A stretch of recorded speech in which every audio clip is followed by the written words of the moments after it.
Good morning friends, welcome to IIBS IAS academy.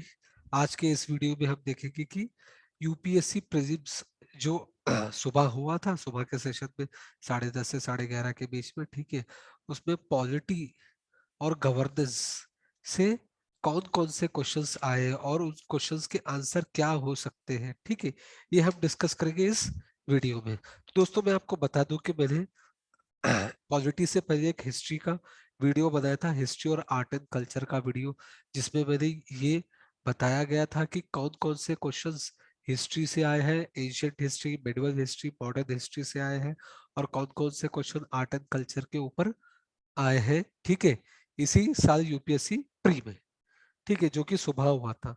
तो चलिए दोस्तों, इस वीडियो में हम डिस्कस करते हैं कि कौन कौन से क्वेश्चंस पॉलिटी और गवर्नेंस में से आए हैं इसी साल के यूपीएससी के प्री एग्जाम में है, ठीक है दोस्तों। तो दोस्तों, अगर हम पॉलिटी और गवर्नेंस की बात करते हैं तो लगभग 17 क्वेश्चंस प्री के प्री के 100 क्वेश्चंस में से लगभग 17 क्वेश्चंस पॉलिटी और गवर्नेंस से पूछा गया है।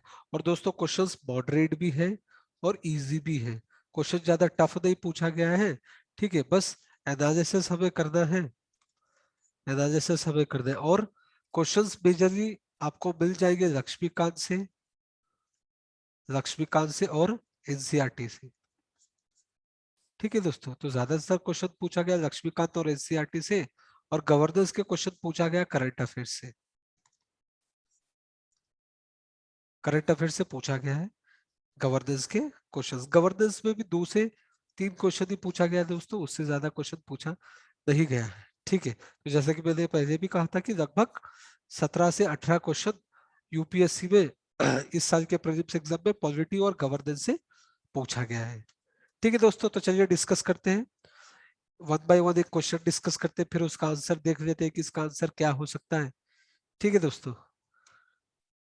तो दोस्तों, क्वेश्चन नंबर वन, अगर हम क्वेश्चन नंबर वन की बात किया जाए तो क्वेश्चन नंबर वन में यह पूछा गया है कि भारतीय संविधान, ठीक है, भारतीय संविधान में कॉन्सेंट्रेशन ऑफ वेल्थ जो होता है वो किसको वायलेट करता है, ठीक है। तो दोस्तों बता दो, कॉन्सेंट्रेशन ऑफ वेल्थ क्या होता है। कॉन्सेंट्रेशन ऑफ वेल्थ का मतलब ये होता है दोस्तों कि मतलब जो वेल्थ होता है ना किसी एक पर्टिकुलर ग्रुप ऑफ पीपल, ठीक है, एक पर्टिकुलर ग्रुप ऑफ कम्युनिटी में, ठीक है, वहीं पर वेल्थ ज्यादा ना बटा हो। जैसा कि मैं कहा कि अमीर इंसान और अमीर ना हो जाए, ठीक है, और गरीब को वो पीछे ना छोड़ दे, तो उसी को कहा जाता है कॉन्सेंट्रेशन ऑफ वेल्थ, ठीक है। तो दोस्तों, ये क्वेश्चन नंबर वन में ये बताया गया है कि भारतीय संविधान के अंदर जो कॉन्सेंट्रेशन ऑफ वेल्थ है, ठीक है, वो किसको वायलेट करता है, वो किसके खिलाफ होता है, ठीक है। तो ये बताया गया है क्वेश्चन में। ऑप्शन दिए गए हैं 4। तो पहला ऑप्शन है राइट टू इक्वालिटी, ठीक है दोस्तों। तो दोस्तों, मैं ऑप्शन डिस्कस करने से पहले बता दूं मैं आपको कि भारतीय संविधान में पार्ट 4 जो कि डीपीएसपी है, directive principle of state policy, directive principle of state policy में आर्टिकल 39, ठीक है, सबसेक्शन सी, इस आर्टिकल में यह दिया गया है कि it is the duty of the state, it is the duty of the state, यानी ये स्टेट का ड्यूटी होगा कि कॉन्सेंट्रेशन ऑफ वेल्थ ना हो पाए, ठीक है। So it is the duty of the state, okay, to restrict the concentration of wealth, और ये स्टेट का ड्यूटी होगा कि कॉन्सेंट्रेशन ऑफ वेल्थ ना हो पाए, ठीक है दोस्तों। तो चलिए ऑप्शन में देखते हैं। अगर हम राइट टू इक्वालिटी की बात करते हैं तो राइट टू इक्वालिटी ये फंडामेंटल राइट्स में आता है दोस्तों, ठीक है, आर्टिकल 14 to 18, जैसा कि हमें पता है कि भारतीय संविधान में पार्ट 3 में फंडामेंटल राइट होता है, जिसमें 6 फंडामेंटल राइट होते हैं या 6 मौलिक अधिकार होते हैं, उसमें से पहला है राइट टू इक्वालिटी या समान रूप का अधिकार, जो आर्टिकल 14 to 18। तो ये ऑप्शन गलत हो गया, ठीक है दोस्तों। फिर ये दूसरा देखते हैं कि देखिए, दूसरा ऑप्शन तो डायरेक्ट दिया गया है यहाँ पर, directive principle of state policy, जैसा कि मैंने पहले भी कहा था कि भारतीय संविधान के पार्ट 4 में डीपीएसपी के आर्टिकल 39 सी में ये क्लियरली मेंशन किया गया है कि स्टेट का काम होता है कि देश में कॉन्सेंट्रेशन ऑफ वेल्थ ना हो पाए, ठीक है। तो इसका आंसर बी होगा दोस्तों, ठीक है। राइट टू फ्रीडम की अगर हम बात करेंगे, ये तो है फंडामेंटल राइट हो गया, ठीक है, और ये ऑप्शन डी तो बिल्कुल भी गलत है, ये तो हो ही नहीं सकता, क्योंकि कॉन्सेप्ट ऑफ वेलफेयर भारत में के संविधान में है ही नहीं। ठीक है दोस्तों, तो अगर हम क्वेश्चन नंबर 1 की बात करेंगे तो इसका आंसर होगा बी। बहुत ही इजी क्वेश्चन है दोस्तों, आपको लक्ष्मीकांत में मिल जाएगा इसका आंसर। ठीक है, तो चलिए दूसरे क्वेश्चन की ओर बढ़ते हैं। ठीक है, दूसरे क्वेश्चन में ये पूछा गया है कि अभी फिलहाल राइट टू प्रॉपर्टी जो एक अधिकार है, ठीक है, तो और उसका पोजीशन क्या है। इस क्वेश्चन में ये पूछा गया है कि अब फिलहाल जो राइट टू प्रॉपर्टी होता है, ठीक है, राइट टू प्रॉपर्टी यानी प्रॉपर्टी खरीद ले, ठीक है, या जायदाद कोई खरीद ले, उसका होता है, और उसका पोजीशन क्या है। ठीक है दोस्तों, तो अगर मैं राइट टू प्रॉपर्टी की बात करूं दोस्तों, तो राइट टू प्रॉपर्टी पहले फंडामेंटल राइट था, जो कि आर्टिकल 31 में था। ठीक है, right to fundamental, sorry, right to property was a fundamental right.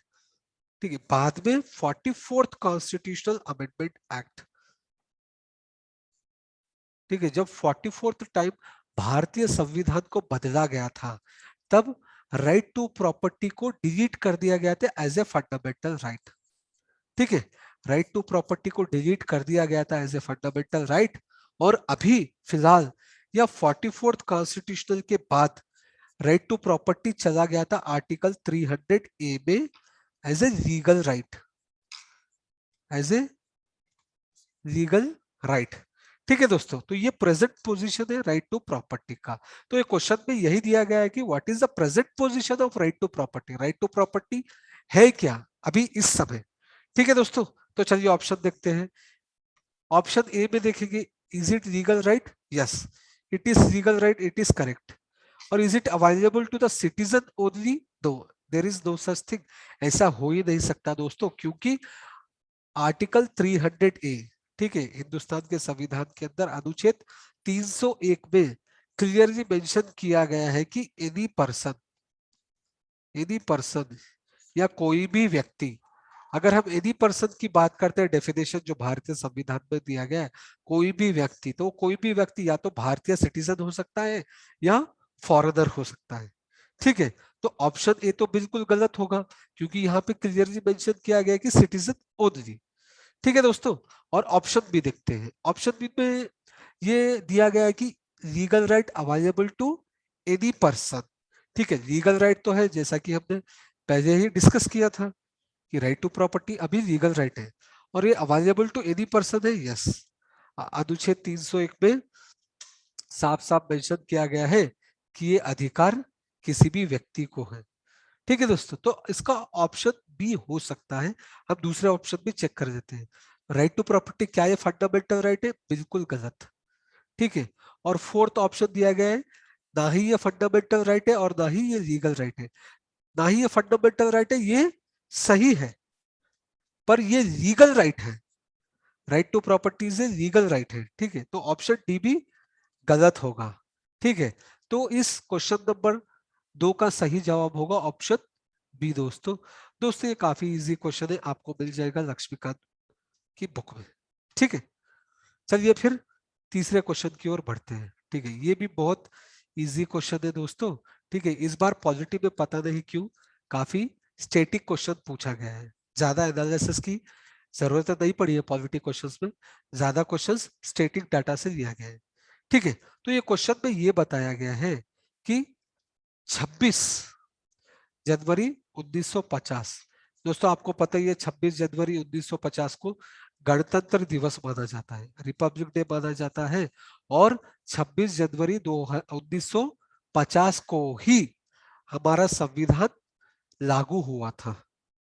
ठीक है, तो इस क्वेश्चन में यह बताया गया था कि 26 जनवरी 1950 को कॉन्स्टिट्यूशनल स्टेटस क्या था। ठीक है, ये जो ऑप्शन दिए गए ये प्रियम्बल के हैं। प्रियम्बल दोस्तों आपको पता ही होगा। ठीक है, संविधान में प्रियम्बल है जो इसका इंडेक्स माना जाता है। प्रियम्बल इंडेक्स पेज माना जाता है हमारे संविधान का, या आईडी माना जाता है हमारे संविधान का। ठीक है, तो अगर हम प्रियम्बल की बात करेंगे तो प्रियम्बल में 3 डिवीजन है दोस्तों। ठीक है, पहले में ये बताया गया कि इंडिया, इंडिया का नेचर क्या है, तो प्रियम्बल में ये बताया गया है कि इंडिया का नेचर है sovereign socialist secular democratic Republic. ठीक है दोस्तों, और दूसरे सेंटेंस की अगर हम बात करें प्रियम्बल में, तो संविधान देता क्या है इंडिया के सिटीजन को, यानी भारत के जो नागरिक थे उनको संविधान देता क्या है, जैसा कि हमने देखा है प्रियम्बल में कि इट विल, वो लिबर्टी प्रोवाइड करता है, इक्वालिटी प्रोवाइड करता है, जस्टिस प्रोवाइड करता है, फ्रैटर्निटी और इक्वालिटी प्रोवाइड करता है। ठीक है, ये हो गया सेकेंड पैराग्राफ प्रियम्बल का। थर्ड पैराग्राफ की अगर हम बात करें, तो प्रियम्बल में ये बताया गया कि भारतीय संविधान जो था वो कब खत्म हुआ है और कब एडॉप्ट हुआ है। ठीक है, कब खत्म हुआ है और कब एडॉप्ट हुआ है उसके बारे में बताया गया है। ठीक है, तो दोस्तों अगर हम पहले सेंटेंस की बात करते हैं प्रियम्बल की, तो पहले सेंटेंस में ये बताया गया था कि भारत का नेचर क्या है, भारत क्या है, भारत एक गणतंत्र देश है, या भारत एक डेमोक्रेटिक देश है, या भारत एक सेक्युलर देश है, या भारत एक सोशलिस्ट या सोवरेन देश है। ठीक है, ये सारी चीजें बताई गई है प्रियम्बल के फर्स्ट सेंटेंस में। ठीक है दोस्तों, पर 1960 1960 में एक बहुत ही फेमस केस था दोस्तों, Berubari union case, Berubari union case. ठीक है, सो बेरूबरी यूनियन के केस में सुप्रीम कोर्ट ने ये कहा था कि प्रियम्बल संविधान का हिस्सा नहीं है, preamble is not a part of Indian constitution. फिर दोस्तों एक बहुत ही फेमस केस है, आपने सुना ही होगा, केशव नंदा भारती केस। ठीक है, केशव नंदा भारती केस, इस केशव नंदा भारती केस में सुप्रीम कोर्ट ने यह जजमेंट दिया था कि preamble is a part of Indian constitution, यानी प्रियम्बल संविधान का हिस्सा है। ठीक है दोस्तों, और आपको बता दूं कि क्वेश्चन रेज हो रहे थे कि कैन प्रियम्बल बी अमेंडेड, यानी प्रियम्बल को बदला जा सकता है। ठीक है, तो दोस्तों मैं बता दूं प्रियम्बल बदला जा चुका है।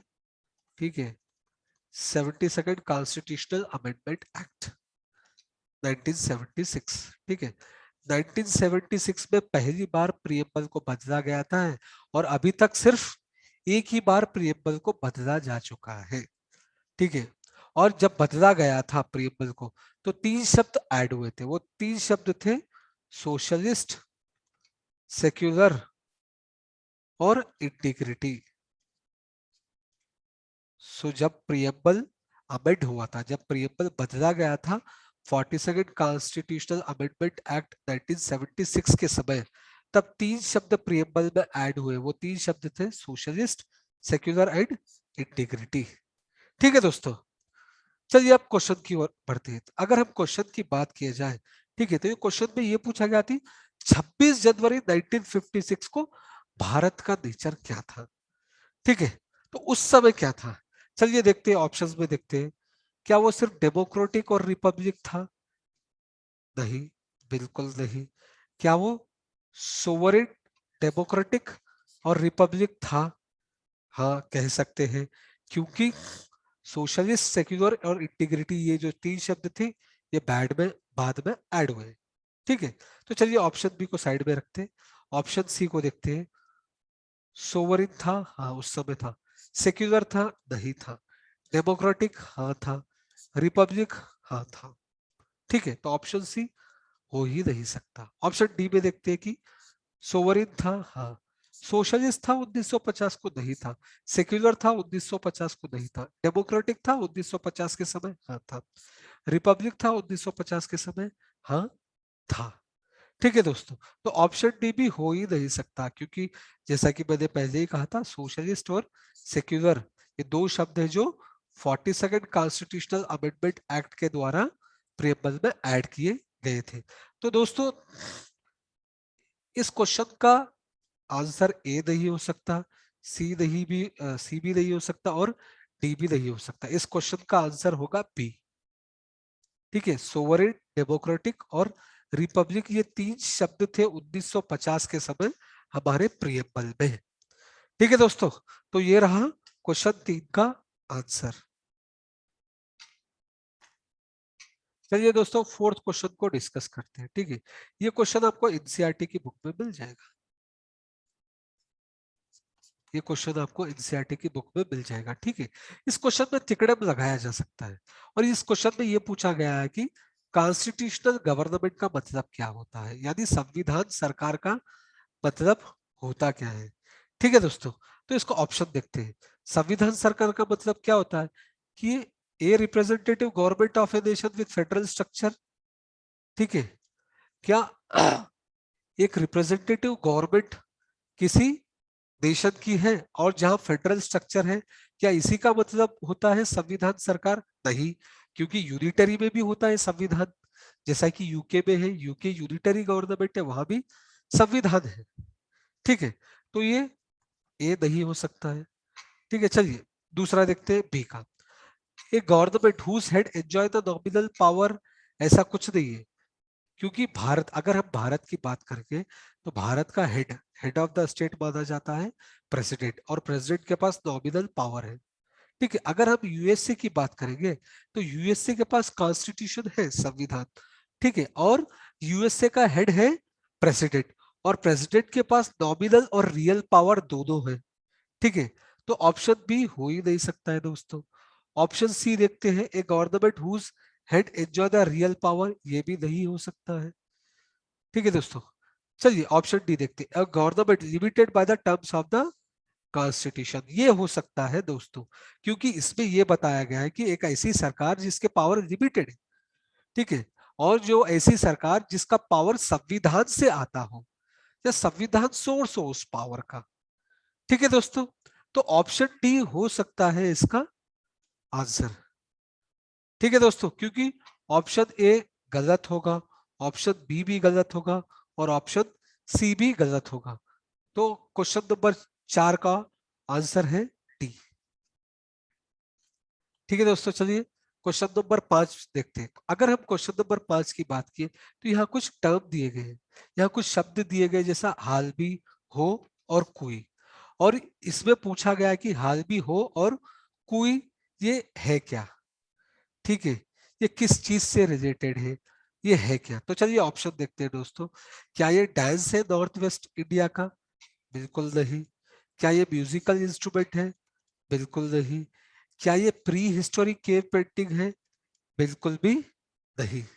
ठीक है, क्या ये ट्राइबल लैंग्वेज है? हाँ दोस्तों, अगर हम हाल भी, हो और कोई लैंग्वेज की बात करते हैं, ठीक है, अगर मैं हो लैंग्वेज की बात करता हूं तो ये एक ट्राइबल लैंग्वेज है नॉर्थ ईस्ट का।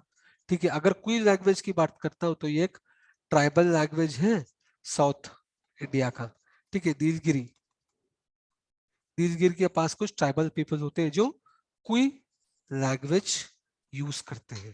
ठीक है दोस्तों, तो क्वेश्चन नंबर 5 का आंसर होगा दोस्तों डी, जो कि एक भाषा है, ट्राइबल भाषा। ठीक है दोस्तों, चलिए क्वेश्चन नंबर 6 की तरफ बढ़ते हैं और देखते हैं। और इस क्वेश्चन नंबर 6 में भारत रत्न और पद्मश्री, पद्म भूषण जितने भी अवार्ड होते हैं ना, उस अवार्ड के बारे में पूछा गया है, और कुछ स्टेटमेंट दिया गया है और कुछ ऑप्शन दिए गए हैं। ठीक है, पर यहाँ जानना बहुत जरूरी है दोस्तों। यहाँ पे दिया गया है कि कौन से स्टेटमेंट गलत है, नॉट करेक्ट। बहुत सारे स्टूडेंट यही गलती करते हैं, क्योंकि यूपीएससी के बहुत सारे क्वेश्चंस में यही पूछता है कि कौन सा स्टेटमेंट सही है। पर इस क्वेश्चन को अगर आप देखेंगे तो यहाँ अच्छे से और साफ साफ मेंशन किया गया है कि कौन सा स्टेटमेंट गलत हो सकता है। ठीक है दोस्तों, तो चलिए देखते हैं कि कौन सा स्टेटमेंट गलत होगा। यहाँ 3 स्टेटमेंट दिए गए। ठीक है दोस्तों, तो पहले स्टेटमेंट को देखते हैं कि पहला स्टेटमेंट में ये कहा गया कि भारत रत्न और पद्म भूषण जो होते हैं, जो अवार्ड, वो टाइटल के डेफिनेशन में आते हैं आर्टिकल 18 के अंदर। ठीक है दोस्तों, आर्टिकल 18। ठीक है, आर्टिकल 18 एक फंडामेंटल राइट है दोस्तों, राइट टू इक्वालिटी। ठीक है, और आर्टिकल 18 में ये कहा गया है कि एबॉलिशन ऑफ टाइटल्स, यानी जो आजादी से पहले जो राजा महाराजा कुंवर सिंह, ठीक है, नवाब, ऐसे जो टाइटल्स होते थे, उस टाइटल को रद्द किया गया था। ठीक है दोस्तों, और उस आर्टिकल में कहीं भी लिखा हुआ नहीं था कि भारत रत्न और पद्म भूषण, पद्म विभूषण, पद्मश्री जैसे अवार्ड होते हैं वो टाइटल है, उस आर्टिकल में कहीं भी लिखा हुआ नहीं है। ठीक है दोस्तों, तो ये स्टेटमेंट 1 गलत होगा, ये बिल्कुल भी सही नहीं है स्टेटमेंट 1 गलत होगा। ठीक है दोस्तों, स्टेटमेंट 2 देखते हैं। स्टेटमेंट 2 में ये कहा गया है, क्या ये अवॉर्डेड अवार्ड जो है भारत रत्न, पद्म भूषण, पद्म विभूषण 1954 में स्टार्ट हुए थे? हाँ बिल्कुल, 1954 में ये अवार्ड स्टार्ट हुए थे। पर क्या ये अवार्ड सस्पेंड यानी रद्द किए गए थे सिर्फ एक ही बार? ठीक है दोस्तों, यह जानना बहुत जरूरी है। ठीक है, आधे अगर सेंटेंस में देखेंगे तो आधा सेंटेंस बिल्कुल सही है, क्योंकि ये भारत रत्न, पद्म भूषण, पद्म विभूषण जो अवार्ड थे, ठीक है, वो 1954 में ही स्टार्ट हुए थे। पर क्या ये सस्पेंड हुए थे? वो भी सिर्फ एक ही बार। ठीक है दोस्तों, तो दोस्तों मैं आपको बता दूं, इस भारत रत्न, पद्म भूषण, पद्म विभूषण जो अवार्ड है वो 2 बार सस्पेंड हुए अभी तक। पहली बार 1978 में, जब मोरारजी देसाई भारत के प्रधानमंत्री बने थे, उन्होंने ये अवार्ड को रद्द कर दिया था। फिर दूसरी बार था 1992 में। 1992 के बाद ये कुछ सालों तक, 3 या 4 साल तक ये अवार्डों को रद्द किया गया था, क्योंकि PIL फाइल हुआ था, पब्लिक इंटरेस्ट लिटिगेशन फाइल हुआ था। ठीक है, उसके चलते इन अवार्ड को रद्द कर दिया गया था। तो दोस्तों अभी तक ये जितने भी अवार्ड है, भारत रत्न, पद्म भूषण, पद्म विभूषण, वो 2 बार रद्द किए गए, ना कि एक बार। ठीक है दोस्तों, तो ये स्टेटमेंट भी गलत होगा। पहला स्टेटमेंट गलत है, दूसरा स्टेटमेंट गलत है, तीसरा स्टेटमेंट पढ़ लेते हैं। ठीक है, तो तीसरे स्टेटमेंट में ये कहा गया कि ये जो भारत रत्न अवार्ड है वो साल में सिर्फ ज्यादा से ज्यादा 5 लोगों को दिया जाता है, 5 से ज्यादा को नहीं दिया जाएगा। ठीक है दोस्तों, तो ये स्टेटमेंट है तीसरा स्टेटमेंट। अगर हम तीसरे स्टेटमेंट की बात करेंगे दोस्तों, तो ऐसा कहीं भी लिखा हुआ नहीं है यहाँ पर कि ये अवार्ड जो भारत रत्न होता है वो साल में सिर्फ 5 लोगों को दिया जाए। ठीक है दोस्तों, ये 5 से ज्यादा हो सकते हैं या 5 से कम भी हो सकते हैं। तो स्टेटमेंट 3 भी रॉन्ग होगा दोस्तों। ठीक है, तो यहाँ पूछा गया कि कौन से स्टेटमेंट रॉन्ग है। तो अगर हम देखेंगे तो पहला स्टेटमेंट भी रॉन्ग है, रॉन्ग हुआ, दूसरा स्टेटमेंट भी रॉन्ग है, और तीसरा स्टेटमेंट भी रॉन्ग है। तो छठे क्वेश्चन का आंसर होगा डी, 1, 2 और 3।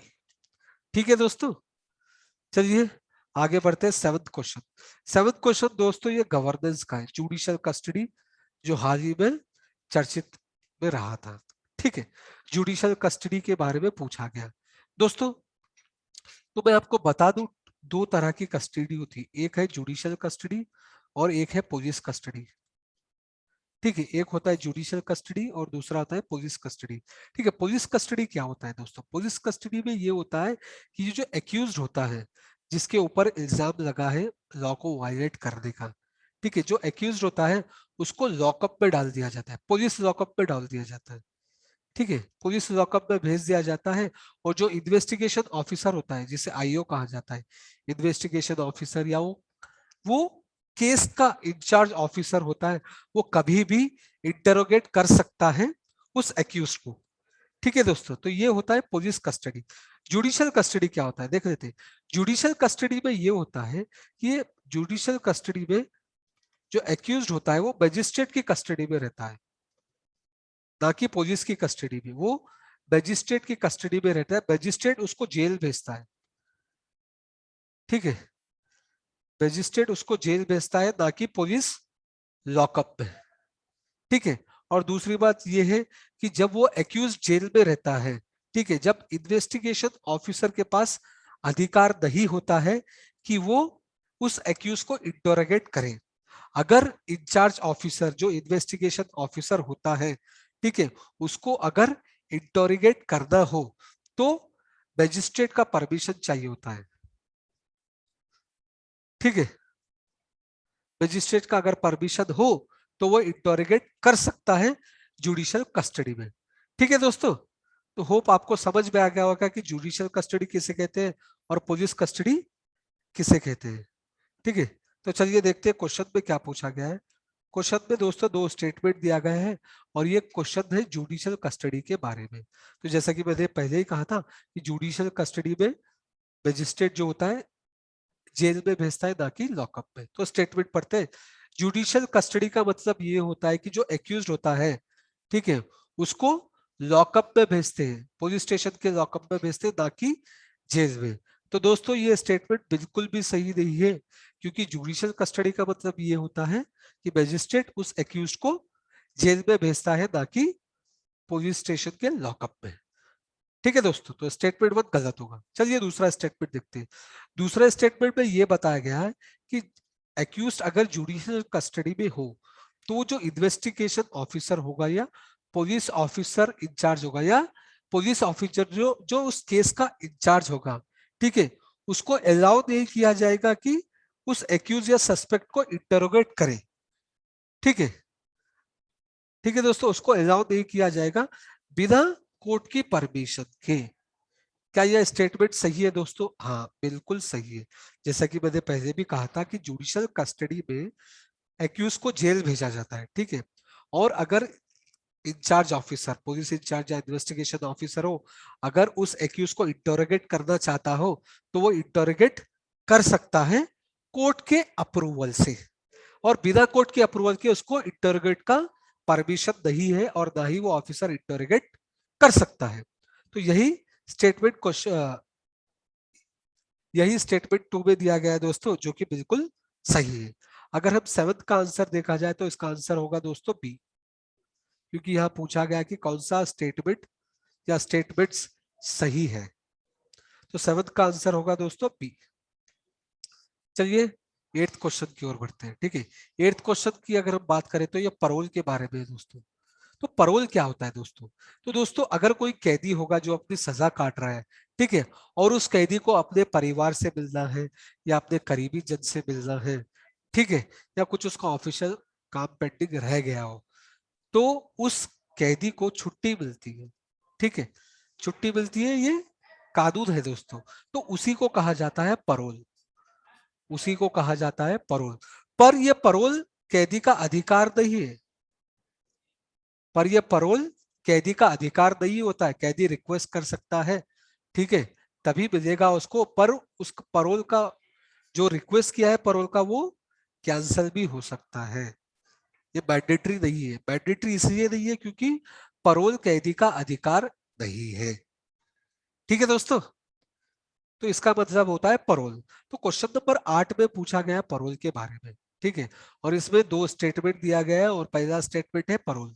तो पहला स्टेटमेंट में यह कहा गया है कि पैरोल के not be denied to a prisoner because it is a matter of his और हर राइट। जैसा कि मैंने पहले ही कहा था कि पैरोल को डिनाई किया जा सकता है क्योंकि पैरोल किसी वो कैदी का अधिकार नहीं है।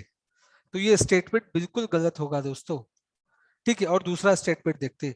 अगर हम दूसरे स्टेटमेंट की बात करेंगे तो इसमें कहा गया कि स्टेट गवर्नमेंट जो होते हैं, जितने भी भारत में स्टेट गवर्नमेंट है, ठीक है, वो जो जितने भी स्टेट गवर्नमेंट है उनका own prisoner release on parole rules होता है। ठीक है, स्टेटमेंट टू में ये कहा गया है कि जितने भी प्रिजनर होते हैं दोस्तों, ठीक है, तो क्या स्टेट गवर्नमेंट को उन प्रिजनर को गवर्नेंस करने का अधिकार है? ठीक है, क्या स्टेट गवर्नमेंट के खुद के रूल्स एंड रेगुलेशन से जो प्रिजनर को गवर्न कर सकते हैं? हाँ दोस्तों, ठीक है, ये स्टेटमेंट बिल्कुल सही है, क्योंकि अगर हम प्रिजन या पैरोल या जेल की बात करते हैं तो वो स्टेट सब्जेक्ट आता है। ठीक है, स्टेट सब्जेक्ट आता है, और हिंदुस्तान के हर एक स्टेट को अधिकार है कि वो कुछ ऐसे रूल्स और रेगुलेशन बनाए जिससे कैदी को कंट्रोल कर सके या कैदी से रिलेटेड कोई चीज को कंट्रोल कर सके, या वो पैरोल भी हो सकता है। ठीक है दोस्तों, तो अगर हम एट्थ क्वेश्चन की बात करेंगे तो पहला स्टेटमेंट बिल्कुल गलत है और दूसरा स्टेटमेंट बिल्कुल सही है दोस्तों। तो एट्थ क्वेश्चन का आंसर होगा बी। ठीक है दोस्तों, तो ये था एट्थ क्वेश्चन। एट्थ क्वेश्चन हो गया दोस्तों, तो चलिए हम दूसरा क्वेश्चन डिस्कस कर लेते हैं। ठीक है, नाइन्थ क्वेश्चन दोस्तों बहुत ही इजी है। नाइन्थ क्वेश्चन में यही पूछा गया है कि ये जो शेड्यूल्ड ट्राइब्स और other tribes forest dweller act, ठीक है, फॉरेस्ट ड्वेलर एक्ट, ये एक एक्ट है दोस्तों जो हाल ही में करंट अफेयर में रहा है। इसको पॉपुलरली कहा जाता है फॉरेस्ट राइट एक्ट 2006। ठीक है, फॉरेस्ट राइट एक्ट 2006। तो दोस्तों इस एक्ट में ये दिया गया है कि जितने भी ट्राइबल पीपल है या अदर ट्रेडिशनल पीपल जो फॉरेस्ट एरिया में रहते हैं, कई सालों से फॉरेस्ट एरिया में रहते हैं, जो खेती बाड़ी करते हैं, ठीक है, जो खेती बाड़ी करते हैं या जो रह रहे हैं वो लोग, और जिनके पूर्वज जो खेती बाड़ी करते हैं उस फॉरेस्ट एरिया में, उस फॉरेस्ट एरिया में। तो ठीक है, तो इस एक्ट के द्वारा उस फॉरेस्ट एरिया में जहां जो ट्राइबल लोग और अदर दूसरे लोग जो है जहां वो जंगल में खेती बाड़ी करते हैं, वो जमीन उनको दी जाएगी। ठीक है, उस जमीन पर उनका अधिकार होगा, यही बताता है इस एक्ट में, फॉरेस्ट राइट एक्ट 2006। ठीक है दोस्तों, तो दोस्तों इस क्वेश्चन में ये पूछा गया है कि ये फॉरेस्ट राइट एक्ट जो होता है वो किस मिनिस्ट्री में आएगा। ठीक है दोस्तों, तो ये सवाल काफी आसान है दोस्तों, कि जैसे कि मैंने पहले ही कहा था कि ये एक्ट जो है ट्राइबल पीपल से रिलेटेड है, तो ऑब्वियसली इसका जवाब होगा ministry of tribal affairs. Rural development ministry में तो आएगा ही नहीं, पंचायत राज में नहीं आएगा। ठीक है दोस्तों, environment forest and climate change में भी नहीं आएगा, क्योंकि यहाँ फॉरेस्ट हो सकता है, ठीक है, पर वो अधिकार दिया गया है ट्राइबल पीपल को, तो जिसकी वजह से वो कौन से मिनिस्ट्री में आएगा act, ministry of tribal affairs. ठीक है, तो अगर हम 9th क्वेश्चन की बात करते हैं दोस्तों, तो इसका आंसर होगा डी।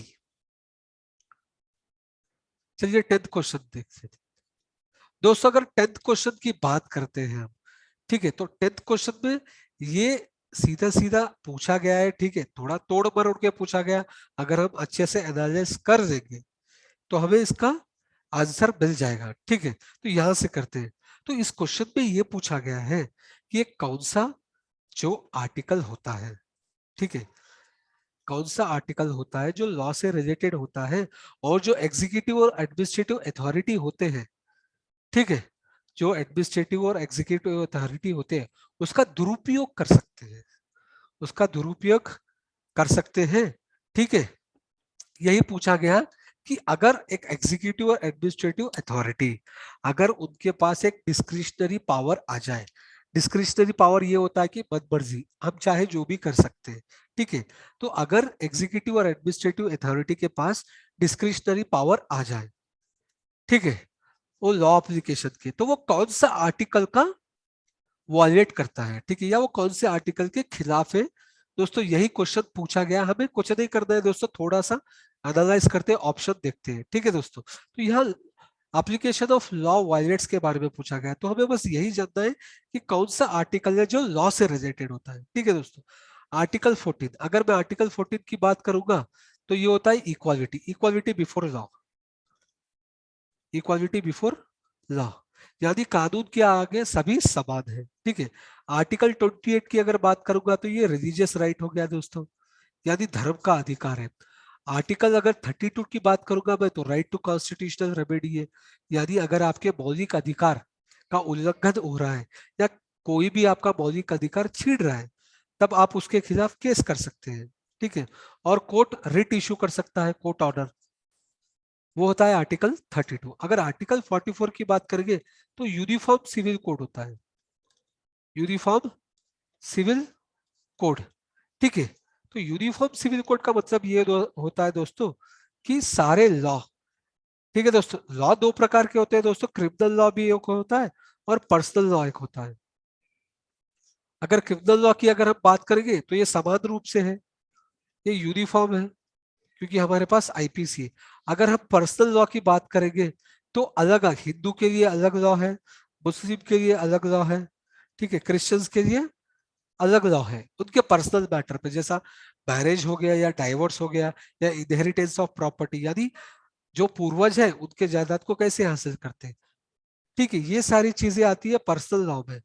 तो अगर हम पर्सनल लॉ की बात करेंगे तो हिंदुस्तान में अलग अलग है, हिंदू के लिए अलग होता है, मुस्लिम के अलग अलग होता है और क्रिश्चियंस के लिए अलग होता है दोस्तों। ठीक है, तो अगर ये दोनों लॉ, क्रिमिनल लॉ और पर्सनल लॉ समान हो, उसी को कहा जाता है यूनिफॉर्म सिविल कोड। ठीक है दोस्तों, तो चलिए देखते हैं, यहाँ अगर हम देखेंगे आर्टिकल 14 भी हो सकता है, आर्टिकल 44 भी हो सकता है, एनालाइज करके देखते हैं। अगर हम 44 की बात करेंगे तो भारत में तो है ही नहीं, ठीक है, क्योंकि भारत में यूनिफॉर्म सिविल कोड है ही नहीं, पूरे भारत में, भारत में सिर्फ गोवा में है। ठीक है, और पूरे भारत में है नहीं, तो डी तो हो ही नहीं सकता है। ठीक है, तो इसका आंसर होगा ए दोस्तों, क्योंकि आर्टिकल 28 लॉ से रिलेटेड नहीं है, आर्टिकल 32 लॉ से रिलेटेड नहीं है, आर्टिकल 14 है और 44 है। पर 44 की अगर हम बात करेंगे यूनिफॉर्म सिविल कोड, तो वो भारत में लागू है नहीं, सिर्फ गोवा में है, भारत की एक स्टेट गोवा में है। तो इसका आंसर होगा आर्टिकल 14। ठीक है दोस्तों, चलिए दूसरे क्वेश्चन की तरफ बढ़ते हैं। ठीक है दोस्तों, तो दूसरे क्वेश्चन में ये पूछा गया है, ये जो भारत का राजनीतिक सिस्टम है, पॉलिटिकल सिस्टम है, ठीक है, इसमें एक ऐसा कौन सा फीचर है जो फेडरल इन कैरेक्टर माना जाता है। ठीक है दोस्तों, तो दोस्तों अगर मैं सरकार की बात करूंगा, टाइप्स ऑफ गवर्नमेंट, तो generally two types of government होते हैं, यानी दो प्रकार के, यूनिटरी एंड फेडरल होता है। अगर मैं यूनिटरी की बात करूंगा, तो यूनिटरी यानी सिर्फ एक ही सरकार होती है, केंद्रीय सरकार। ठीक है, वहां प्रदेश सरकार नहीं होती है, और ना ही पंचायत सरकार, जिला परिषद होता है वहां पर, ना ही मंडल परिषद। ठीक है, और अगर हम फेडरल गवर्नमेंट की बात करते हैं, तो यहाँ दो प्रकार की सरकार होती है, एक तो होती है केंद्र सरकार, ठीक है, और दूसरा होता है प्रदेश सरकार, प्रदेश सरकार। ठीक है, तो ये क्वेश्चन में ये पूछा गया है कि ऐसा भारतीय राजनीति में ऐसा कौन सा एक फेडरल कैरेक्टर है, और भारतीय राजनीति में कौन सा एक फीचर है जो फेडरल कैरेक्टर को दर्शाता है। ठीक है दोस्तों, तो चलिए इस क्वेश्चन को एनालिसिस से सॉल्व करते हैं, और इस क्वेश्चन का आंसर आपको एनसीईआरटी में मिल जाएगा दोस्तों। ठीक है, तो चलिए देखते हैं, ऑप्शंस में देखती है। तो पहला ऑप्शन अगर हम देखेंगे, independence of judiciary is safe guarded, is it A feature of the federal character? Yes, but it is also feature of the unitary. ठीक है, ये फेडरल का ही नहीं, यूनिटरी का भी माना जाता है। ठीक है, और दूसरा होता है, union legislature has elected representative from constituent unit. ठीक है दोस्तों, इसको बाद में देखेंगे। थर्ड वाले सी को देखते हैं, union cabinet can have elected representative from regional party. ऐसा कुछ नहीं है दोस्तों। ठीक है, रीजनल पार्टी भी हो सकता है, नेशनल पार्टी भी हो सकता है। तो पहला ए वाला गलत होगा, और दूसरा सी वाला भी गलत होगा। तीसरे को देखते हैं, fundamental rights are enforceable by court of law. क्या ये एक फेडरल कैरेक्टर है दोस्तों? नहीं, बिल्कुल भी नहीं है। ठीक है दोस्तों, तो इसका आंसर बी देखते हैं। अगर हम बी की बात करेंगे, यूनियन लेजिस्लेचर, जो यूनियन लेजिस्लेचर होता है, पार्लियामेंट, यूनियन लेजिस्लेचर इंडिया में पार्लियामेंट होता है। पार्लियामेंट में जो एमपी रहते हैं, ठीक है, जो एमपी रहते हैं, वो अपने कॉन्स्टिट्यूएंसी को रिप्रेजेंट करते हैं, वो अपने कॉन्स्टिट्यूएंसी को रिप्रेजेंट करते हैं। क्या ये फेडरल इन कैरेक्टर हो सकता है? जी हाँ दोस्तों, क्यों नहीं हो सकता बताइए।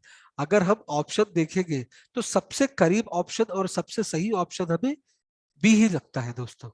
तो क्वेश्चन 11 का आंसर होगा बी। ठीक है दोस्तों, चलिए 12 का देखते हैं। 12 में यह पूछा गया है कि स्टेट का डेफिनेशन क्या हो सकता है। ठीक है दोस्तों, ये क्वेश्चन एनसीईआरटी से दिया गया है, आपको इस क्वेश्चन का आंसर एनसीईआरटी में मिल जाएगा। और यहाँ पर हम थोड़ा एनालाइज करते हैं, और हमें इस क्वेश्चन का आंसर मिल जाएगा। और क्वेश्चन में ये पूछा गया कि स्टेट का डेफिनेशन क्या होगा, या स्टेट किसे कहा जाता है। ठीक है, चलिए ऑप्शंस देखते हैं। अगर हम ऑप्शन की बात करते हैं, तो स्टेट होता क्या है? ये कम्युनिटी ऑफ पर्सन, ये कम्युनिटी ऑफ पर्सन जो परमानेंटली रह रहे हैं किसी डेफिनाइट टेरिटरी में, और इंडिपेंडेंट है। ठीक है, ऑप्शन ए में ये कहा गया है कि एक स्टेट वो होता है जहां पर्सन्स रहते हैं, कम्युनिटी ऑफ पर्सन्स रहते हैं, जो एक परमानेंट और डेफिनेट टेरिटरी में, यो एक पर्टिकुलर जगह में रहते हैं, और वो इंडिपेंडेंट होती है जगह किसी दूसरे के कंट्रोल से। ठीक है, और उस टेरिटरी में एक गवर्नमेंट होता है, ऑर्गेनाइज गवर्नमेंट। ठीक है दोस्तों, क्या इसी को स्टेट कहा जाता है या नहीं? ठीक है, इस क्वेश्चन में पूछा गया। तो अगर दोस्तों मैं बता दूं कि ये लगभग सही हो सकता है, पर हमें दूसरे ऑप्शंस भी देखना चाहिए। ठीक है, क्योंकि ये community of person permanently occupying definite territory, ये सही है, पर यहाँ पे कम्युनिटी ऑफ पर्सन ये गलत है। ठीक है दोस्तों, तो ऑप्शन ए नहीं हो सकता है। ऑप्शन बी देख लेते, ए पॉलिटिकली ऑर्गेनाइज्ड पीपल, ये हो सकता है क्योंकि एक स्टेट में जो है ना पीपल पॉलिटिकली ऑर्गेनाइज्ड होते हैं। जैसा अगर हम भारत की बात करेंगे तो भारत एक स्टेट है जहाँ पे पॉलिटिकली लोग ऑर्गेनाइज्ड होते हैं, ठीक है, वी आर पॉलिटिकली कनेक्टेड होते हैं, ठीक है, जैसा हमारे पास रूल्स और रेगुलेशंस होता है, ठीक है, कानून होते हैं, ठीक है, और कुछ नियम होते हैं जो हम फॉलो करते हैं, जिससे हम लोग ऑर्गेनाइज्ड होते हैं, ठीक है। तो ये हो सकता है बी वाला कि पॉलिटिकली ऑर्गेनाइज पीपल जो एक टेरिटरी में रह रहे हैं और वो लोगों के पास अधिकार है कि वो खुद को गवर्न करें और लॉ को मेंटेन करें, ऑर्डर को मेंटेन करें, प्रोटेक्ट देयर राइट, यानी अपने राइट्स को बचाए और सेफगार्ड करें उनका सबसिस्टेंस, सस्टेनेंस, ठीक है। क्या ये स्टेट का डेफिनेशन हो सकता है? हाँ दोस्तों, बिल्कुल हो सकता है, ठीक है, क्योंकि स्टेटमेंट बी में ये कहा गया है कि स्टेट, ठीक है, जो ऐसी जगह है जो परमानेंट हो, जहां पे पॉलिटिकली ऑर्गेनाइज लोग हो, ठीक है, और वो लोगों को कंट्रोल करने के लिए एक अथॉरिटी हो, और वो authority law and order maintain करता है, और वही अथॉरिटी है जो लोगों के राइट्स प्रोटेक्ट करता है और सेफगार्ड करता है उनका सस्टेनेंस, सस्टेन करने के लिए। तो अगर आप भारत की बात करेंगे दोस्तों, तो हाँ, हम पॉलिटिकली ऑर्गेनाइज्ड है, हमारे पास डेफिनेट टेरिटरी है और हमारे पास एक अथॉरिटी है। सेंट्रल लेवल पे सेंट्रल गवर्नमेंट होती है, स्टेट लेवल पे स्टेट गवर्नमेंट। सेंट्रल लेवल की, अगर सेंट्रल लेवल की बात करेंगे तो हाँ, हमारे पास केंद्रीय सरकार है जो हमें गवर्न या कंट्रोल करती है, ठीक है, वही लॉ और ऑर्डर और मेंटेन करती है और हमारे राइट्स भी प्रोटेक्ट करता है और हमारा सस्टेनेंस भी सेफगार्ड करता है। तो ये ऑप्शन बी हो सकता है दोस्तों, पर फिर भी दूसरे ऑप्शन देख लेते हैं, ठीक है। अगर मैं दूसरे ऑप्शन की बात करूंगा, ऑप्शन सी में अगर देखा गया है तो स्टेट क्या होता है? Number of person who has living in a definite territory for a very long time with their own culture, tradition and government, ठीक है दोस्तों। ये हो सकता है कि number of people who are living in a definite territory for a long time, ये भी हो सकता है, बट खुद का ओन कल्चर और ट्रेडिशन और गवर्नमेंट ये बिल्कुल गलत है, ठीक है। भारत का ले लीजिए, क्या भारत का ओन कल्चर है? हाँ ठीक है ओन कल्चर, क्योंकि यहाँ पर दूसरे दूसरे जो है ना बहुत सारे धर्म होते हैं, ठीक है, उन धर्म का खुद का कल्चर है। कुछ ऐसे धर्म है जो बाहर से यहाँ आए गए, ठीक है, और कुछ ऐसे धर्म है जिसका जन्म ही यहाँ हुआ था। ट्रेडिशन भी है, कल्चर, ट्रेडिशन, ठीक है, और गवर्नमेंट, तो ये बिल्कुल गलत है दोस्तों, ठीक है। डी वाला देखते हैं। सो स्टेट, क्या ये स्टेट एक सोसाइटी है? बिल्कुल नहीं दोस्तों। अगर आप पॉलिटिकल साइंस पढ़ोगे, एनसीईआरटी पढ़ोगे, उसमें लिखा गया है कि स्टेट अलग होता है और सोसाइटी अलग होती है, ठीक है दोस्तों। तो डी भी इसका नहीं होगा और सी भी लगभग ना के बराबर है और ए भी लगभग ना के बराबर है। तो 12वां क्वेश्चन का, 12th क्वेश्चन का आंसर होगा बी, ठीक है दोस्तों। चलिए 13 क्वेश्चन डिस्कस करते हैं। 13वां क्वेश्चन, 13 क्वेश्चन की अगर हम बात किया जाए तो इसमें दो स्टेटमेंट दिए गए हैं, ठीक है। एक स्टेटमेंट सुप्रीम कोर्ट से रिलेटेड है और दूसरा स्टेटमेंट हाई कोर्ट से रिलेटेड है। तो चलिए देखते हैं कि स्टेटमेंट वन में ये दिया गया है कि यदि रिटायर्ड जज या कोई भी सुप्रीम कोर्ट का रिटायर्ड जज हो, वो कभी भी बुलाया जा सकता है सीजीआई के द्वारा।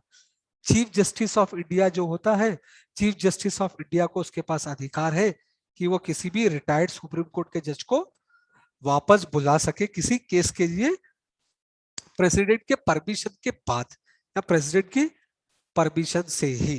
क्या ये स्टेटमेंट सही है दोस्तों? हाँ बिल्कुल सही है, क्योंकि भारत के संविधान आर्टिकल 128 में ये लिखा गया है कि चीफ जस्टिस ऑफ इंडिया को पूर्ण अधिकार है कि अगर वो किसी रिटायर्ड चीफ जज ऑफ सुप्रीम कोर्ट, यानी किसी भी रिटायर्ड जज ऑफ सुप्रीम कोर्ट जो होता है उसको वापस बुलाने के लिए किसी केस के लिए, ठीक है, पर चीफ जस्टिस ऑफ इंडिया को इसके लिए प्रेसिडेंट का परमिशन लेना मैंडेटरी होता है या बहुत जरूरी होता है। अगर chief justice of India president का परमिशन नहीं देता है तो चीफ जस्टिस ऑफ इंडिया किसी भी रिटायर्ड जज को, रिटायर्ड जज जो सुप्रीम कोर्ट के रिटायर्ड जज है, उसको वापस नहीं बुला सकते, ठीक है दोस्तों। तो अगर हम स्टेटमेंट वन की बात करेंगे तो ये स्टेटमेंट वन बिल्कुल बिल्कुल सही है दोस्तों, क्योंकि चीफ जस्टिस ऑफ इंडिया को अधिकार है कि वो किसी भी सुप्रीम कोर्ट के रिटायर्ड जज को बुला सके किसी भी केस से रिलेटेड प्रेसिडेंट की परमिशन के बाद, ठीक है, और या प्रेसिडेंट का परमिशन के साथ। और दूसरा स्टेटमेंट कहा गया है कि high court in India has the power to review its own judgement as the supreme court does. तो review of its own judgement क्या है दोस्तों, जब भी या सुप्रीम कोर्ट हो या हाई कोर्ट हो, ठीक है, वो अपना जजमेंट देता है, ठीक है, अगर वो जजमेंट देता है, वो जजमेंट को फिर से रिव्यू कर सकता है, कि वो देख सकता है कि कहीं इस जजमेंट में कहीं हमसे गलती ना हो, या कहीं इस जजमेंट पे क्वेश्चन ऑफ लॉ ना आया हो, ठीक है, वो फिर से जजमेंट को अच्छे से देखेगा, उसी को कहा जाता है रिव्यू इट्स ओन जजमेंट। ठीक है, तो दोस्तों इसमें कहा गया है कि क्या हाई कोर्ट ऑफ इंडिया के पास पावर है कि वो अपने ओन जजमेंट को रिव्यू कर सके? हाँ दोस्तों, ठीक है, आर्टिकल 226, आर्टिकल 226 में मेंशन किया गया है कि हाई कोर्ट के पास पूर्ण अधिकार है कि वो अपने जजमेंट को रिव्यू कर सके, जैसा सुप्रीम कोर्ट कर सकता है। ठीक है दोस्तों, तो अगर हम क्वेश्चन नंबर 13 की बात करते हैं तो इसका आंसर होगा दोस्तों सी, क्योंकि दो ही स्टेटमेंट सही है। ठीक है दोस्तों, तो ये रहा क्वेश्चन नंबर 13। चलिए क्वेश्चन नंबर 14 की तरफ बढ़ते हैं। अगर हम क्वेश्चन नंबर 14 की बात करेंगे दोस्तों, तो ये आपको लक्ष्मीकांत में मिल जाएगा, इसका आंसर आपको लक्ष्मीकांत में सिटीजन टॉपिक में मिल जाएगा, सिटीजनशिप, ठीक है, सिटीजनशिप के टॉपिक में मिल जाएगा। और ये क्वेश्चन रिलेटेड है सिटीजनशिप से, और यहाँ पर 3 स्टेटमेंट दिए गए और हमें जानना है कि कौन सा स्टेटमेंट सही है और कौन सा स्टेटमेंट गलत है। तो चलिए देखते हैं कि कौन सा स्टेटमेंट सही है, कौन सा स्टेटमेंट गलत है। तो पहले स्टेटमेंट में ये दिया गया है कि भारत में सिर्फ एक सिटीजनशिप का ही कॉन्सेप्ट है और एक डोमिसाइल का कॉन्सेप्ट है। क्या ये सही है? हाँ दोस्तों, बिल्कुल सही है। अगर हम यूएसए की बात करते हैं तो यूएसए में ड्यूअल सिटीजनशिप का कॉन्सेप्ट है दोस्तों, यानी यूएसए में यूएसए का जो सिटीजन है वो यूएसए का भी सिटीजन माना जाएगा, सिटीजनशिप रहेगी उसके पास। और यूएसए में जितने भी स्टेट है, लगभग 50 स्टेट है यूएसए में, वो स्टेट का भी सिटीजन होगा, वो स्टेट का भी सिटीजन होगा दोस्तों। ठीक है, वो यूएसए में वो ड्यूल सिटीजन माना जाता है। अगर हम भारत की बात करते हैं तो भारत में ऐसा नहीं है। अगर हम भारत के नागरिक हैं, हम सिर्फ भारत के नागरिक हैं, ऐसा नहीं है कि हम भारत के नागरिक के साथ साथ यूपी के नागरिक हो या एमपी के नागरिक हो या बिहार के नागरिक हो, ऐसा कुछ नहीं है। ठीक है दोस्तों, तो अगर हम पहले स्टेटमेंट की बात करते हैं तो पहला स्टेटमेंट सही है। चलिए दूसरा देखते हैं। So a citizen by birth only can become the head of the state. ठीक है दोस्तों, तो भारत में हेड ऑफ द स्टेट कौन है दोस्तों? प्रेसिडेंट, प्रेसिडेंट, क्योंकि भारत में पार्लियामेंट्री सिस्टम गवर्नमेंट है, और पार्लियामेंट्री फॉर्म ऑफ गवर्नमेंट में दो तरह के हेड होते हैं दोस्तों, एक होता है नॉमिनल हेड और एक होता है रियल हेड, और एक होता है हेड ऑफ द स्टेट और दूसरा होता है हेड ऑफ द गवर्नमेंट। ठीक है, अगर मैं हेड ऑफ द स्टेट की बात करूंगा तो हेड ऑफ द स्टेट है प्रेसिडेंट और हेड ऑफ द गवर्नमेंट होता है प्राइम मिनिस्टर। तो ये स्टेटमेंट 2 में ये दिया गया है कि भारतीय नागरिक जो यहाँ पैदा हुए हैं या भारतीय नागरिकता उन्हें भारत में पैदा होने से मिली है, क्या वही सिर्फ प्रेसिडेंट बन सकते हैं? ये स्टेटमेंट दिया गया है दोस्तों। तो ये स्टेटमेंट बिल्कुल भी गलत है दोस्तों, बिल्कुल भी सही नहीं है ये स्टेटमेंट, ये स्टेटमेंट गलत है। ठीक है दोस्तों, ये स्टेटमेंट गलत है। क्यों गलत है? क्योंकि अगर हम क्वालिफिकेशन देखा जाए, ठीक है, अगर हम प्रेसिडेंट की क्वालिफिकेशन देखते हैं तो पहला क्वालिफिकेशन ये होता है सिटीजन ऑफ इंडिया, यानी भारतीय नागरिक। ठीक है, भारतीय नागरिक जो जिसको भारतीय नागरिकता हासिल हुई है पैदा होने से और बाय नेचुरलाइजेशन, नेचुरलाइजेशन। ठीक है, सो अगर कोई व्यक्ति जिसको भारतीय नागरिकता नेचुरलाइजेशन से मिली है, वो व्यक्ति भी प्रेसिडेंट बन सकता है। ठीक है दोस्तों, तो ये स्टेटमेंट 2 गलत होगा। ठीक है, अब तीसरा स्टेटमेंट देखते हैं दोस्तों। अगर मैं तीसरे स्टेटमेंट की बात करूंगा तो तीसरा स्टेटमेंट फॉरेनर्स के बारे में दिया गया है, और तीसरा स्टेटमेंट में यह दिया गया है कि एक बार किसी फॉरेनर को भारतीय नागरिकता मिल जाए, ठीक है, एक बार किसी फॉरेनर को भारतीय नागरिकता मिल जाए, फिर वो किसी भी हाल में उससे भारतीय नागरिकता नहीं छीनी जा सकती। क्या ये स्टेटमेंट सही है दोस्तों? नहीं, ये स्टेटमेंट बिल्कुल भी सही नहीं है दोस्तों, क्योंकि सिटीजनशिप एक्ट 1955, इस एक्ट में अच्छे से दिया गया है दोस्तों, एकदम क्लियरली मेंशन किया गया है कि सिटीजनशिप कैसे छीनी जा सकती है। ठीक है, सिटीजनशिप कैसे छीनी जा सकती है, या कोई भी व्यक्ति जिसको भारतीय नागरिकता मिली है वो अपनी भारतीय नागरिकता कैसे खो सकता है, चाहे वो नागरिक भारत में पैदा हुआ हो, चाहे वो कोई विदेशी हो जिसको भारतीय नागरिकता बाद में प्राप्त हुई है। ठीक है, वो भी इस सिटीजनशिप एक्ट 1955 में मेंशन किया गया है। तो तीसरा स्टेटमेंट भी रॉन्ग है दोस्तों, दूसरा स्टेटमेंट भी रॉन्ग है और पहला स्टेटमेंट करेक्ट है। तो इसका आंसर क्या होगा दोस्तों? ए, क्योंकि सिर्फ ए ही स्टेटमेंट सही है। चलिए दोस्तों 15th क्वेश्चन देखते हैं। दोस्तों ये 2018 का प्रीलिम्स क्वेश्चन है दोस्तों। ठीक है, ये रिपीटेड क्वेश्चन है, यहाँ पूछा गया है राइट टू प्राइवेसी कौन से आर्टिकल में आता है। तो दोस्तों मैं आपको बता दूं 2017 में सुप्रीम कोर्ट ने ये डिक्लेयर किया गया था कि राइट टू प्राइवेसी ये फंडामेंटल राइट है, जो आर्टिकल 21 में आता है। ठीक है दोस्तों, Puttaswamy case, Puttaswamy case में सुप्रीम कोर्ट ने ये डिक्लेयर किया गया था कि right to privacy is a fundamental rights and it is a part of a article 21। तो क्वेश्चन नंबर 15 का आंसर होगा सी, आर्टिकल 21। दोस्तों क्वेश्चन नंबर 16 का देखते हैं। ठीक है, क्वेश्चन नंबर 16 इलेक्शन से रिलेटेड है दोस्तों, और इसका आंसर आपको इलेक्शन रिफॉर्म्स। ठीक है दोस्तों, लक्ष्मीकांत लक्ष्मीकांत सर जी की बुक में एक टॉपिक होगा इलेक्शन रिफॉर्म्स, उस इलेक्शन रिफॉर्म्स के टॉपिक में आपको इस क्वेश्चन का आंसर मिल जाएगा। ठीक है दोस्तों, तो ये क्वेश्चन है इलेक्शन से रिलेटेड, और इसमें 3 स्टेटमेंट दिया गया है, और क्वेश्चन ये पूछा गया है कि कौन सा स्टेटमेंट सही है। ठीक है दोस्तों, कौन सा स्टेटमेंट सही है ये पूछा गया है इस क्वेश्चन में। तो चलिए देखते हैं कि कौन कौन से 3 स्टेटमेंट कौन कौन से हैं। तो पहला स्टेटमेंट की अगर बात किया जाए तो पहला स्टेटमेंट में ये दिया गया कि भारत में ऐसा कोई कानून नहीं है, कोई कानून नहीं है जो इलेक्शन कैंडिडेट को, जो इलेक्शन के जो कैंडिडेट होते हैं, जो लोकसभा इलेक्शन के, ठीक है, उनको जो है ना 3 से ज्यादा कॉन्स्टिट्यूएंसी से लड़ने से रोकता है। ठीक है दोस्तों, तो नॉर्मली अगर हम कॉन्स्टिट्यूएंसी, तो आपको पता ही होगा कि एमएलए का एक पर्टिकुलर एरिया होता है और एमपी का भी एक पर्टिकुलर एरिया होता है। ठीक है, तो उसको कॉन्स्टिट्यूएंसी कहा जाता है। ठीक है, तो अगर हम इलेक्शन कैंडिडेट की बात करते हैं दोस्तों, तो 2000 पहले से 2000 2000 से पहले ऐसा था कि कोई भी कैंडिडेट जो इलेक्शन कैंडिडेट था वो कितनी भी कॉन्स्टिट्यूएंसी से इलेक्शन लड़ सकता था, किसी भी कॉन्स्टिट्यूएंसी से इलेक्शन, और कितनी भी कॉन्स्टिट्यूएंसी से इलेक्शन लड़ सकता था। लोकसभा इलेक्शन की बात कर रहे हैं, ठीक है, क्योंकि ये क्वेश्चन में लोकसभा का ही दिया गया है।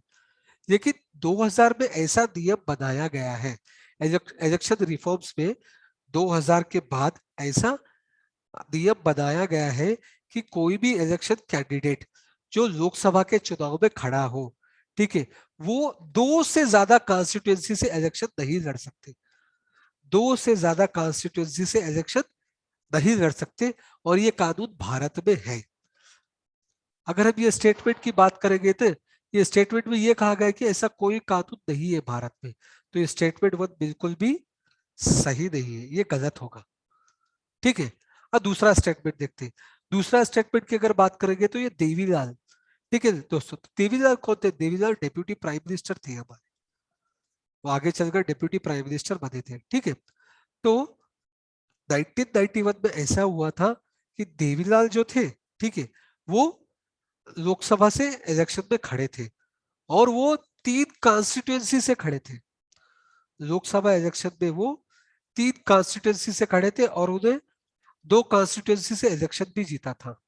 ठीक है, 2 कॉन्स्टिट्यूएंसी से इलेक्शन भी जीता था, और वो 3 कॉन्स्टिट्यूएंसी से लोकसभा इलेक्शन में खड़े थे। तो अगर हम ये स्टेटमेंट की बात करेंगे तो ये स्टेटमेंट बिल्कुल सही है।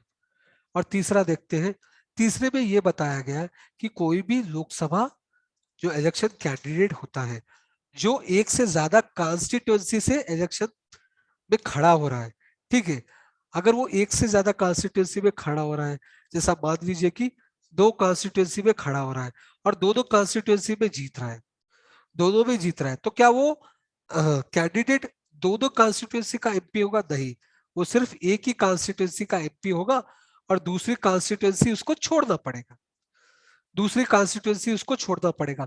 अगर वो दूसरी कॉन्स्टिट्यूंसी छोड़ेगा तो वहां पे बाई इलेक्शन करवाना पड़ेगा, वहां पर बाई इलेक्शन करवाना पड़ेगा।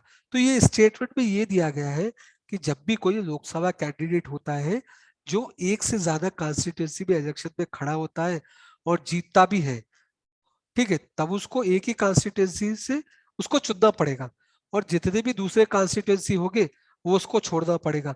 जब वो छोड़ेगा तब वहां बाई इलेक्शंस होंगे। क्या वो बाई इलेक्शन का खर्चा उस कैंडिडेट की पार्टी देगी? ये पूछा गया है स्टेटमेंट 3 में। दोस्तों मैं बता दूं ऐसा कुछ नहीं है, ठीक है।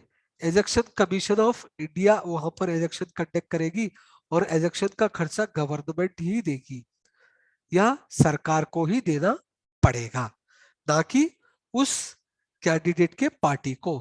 तो तीसरा स्टेटमेंट भी गलत है दोस्तों, ठीक है। अगर हम यहाँ देखेंगे पहला स्टेटमेंट गलत है और तीसरा स्टेटमेंट गलत है और सिर्फ दूसरा स्टेटमेंट ही सही है। तो चलिए दोस्तों देखते हैं इसका आंसर क्या होगा।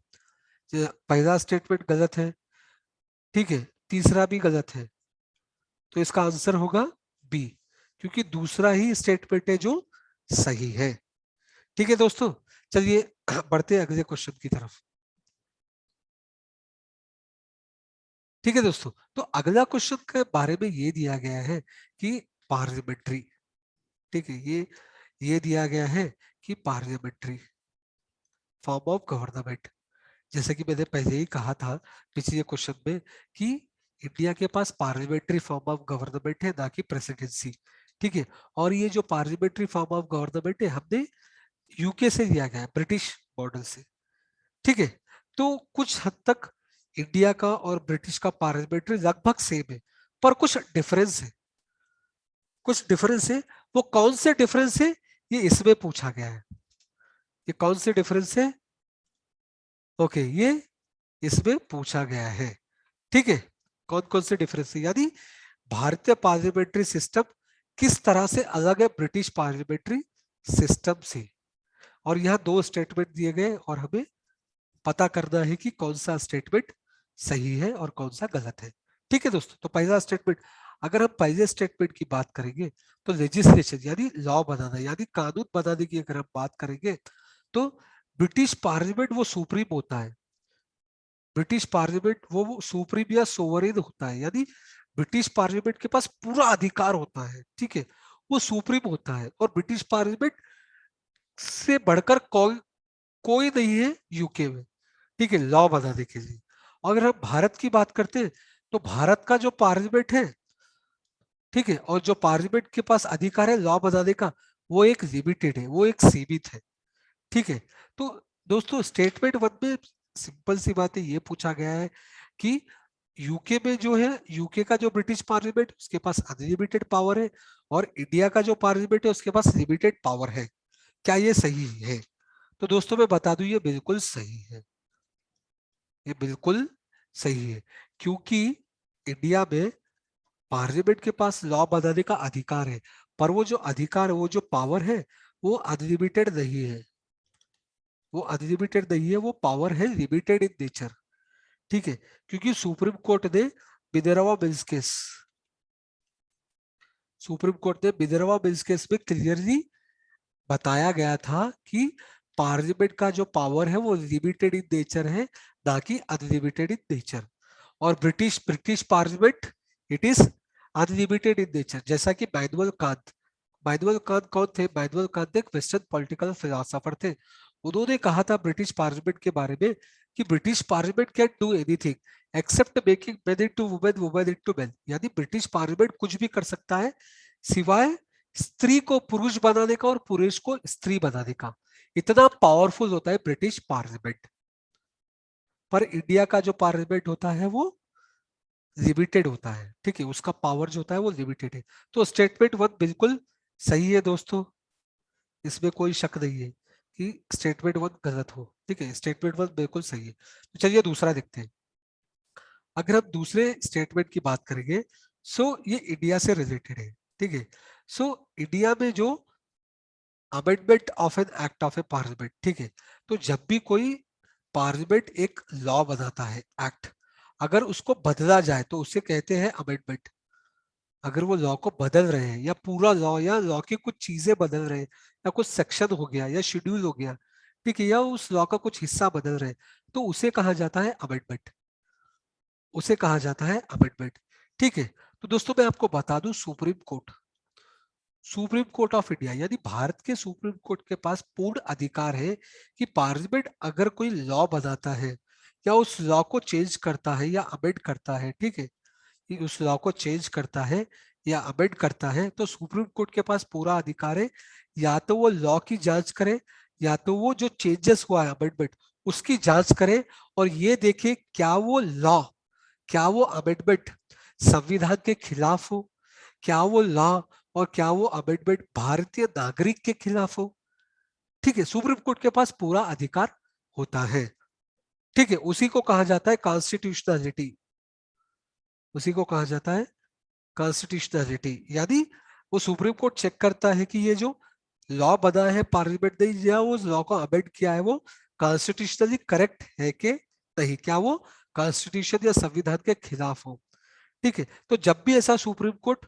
करता है, ठीक है, तो जब सुप्रीम कोर्ट किसी भी मैटर या केस से हो रिलेटेड हो या सुप्रीम कोर्ट को अगर किसी केस में इन्वॉल्व होना है या किसी केस में जजमेंट दे दो, तब बेंचेस होते हैं, ठीक है।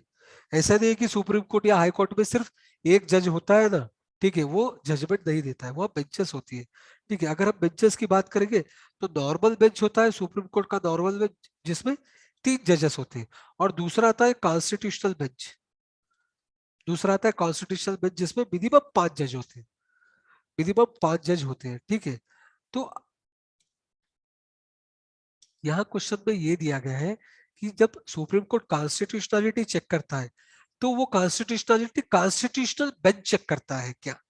तो दोस्तों मैं बता दूं ये बिल्कुल भी गलत है, क्योंकि जब सुप्रीम कोर्ट चेक करता है कि जो पार्लियामेंट ने जो लॉ बनाया है, जो लॉ को अमेंड किया है या बदलाव किया है, क्या वो बदलाव और वो लॉ संविधान के खिलाफ है कि नहीं, वो चेक करती है नॉर्मल बेंच, ठीक है, ना कि कॉन्स्टिट्यूशनल बेंच। तो स्टेटमेंट 2 दोस्तों बिल्कुल भी सही नहीं है, ये गलत होगा। तो अगर हम इसका आंसर देखा जाए तो ए होगा कि क्यों ए सही है। क्या बी हो सकता है? नहीं, सी भी नहीं और डी भी नहीं, ठीक है दोस्तों। तो दोस्तों ये रहा पॉलिटिक्स और गवर्नेंस के क्वेश्चन जो सुबह जो मॉर्निंग सेशन था, मॉर्निंग सेशन के जीएस पेपर में पूछा गया था यूपीएससी प्रीलिम्स एग्जाम 2021 में, ठीक है दोस्तों। दोस्तों अगर आपको वीडियो अच्छी लगी तो लाइक कीजिए, ठीक है, शेयर कीजिए और कमेंट कीजिए, और प्लीज दोस्तों सब्सक्राइब करना ना भूलिए हमारे चैनल को। धन्यवाद दोस्तों, बहुत बहुत धन्यवाद।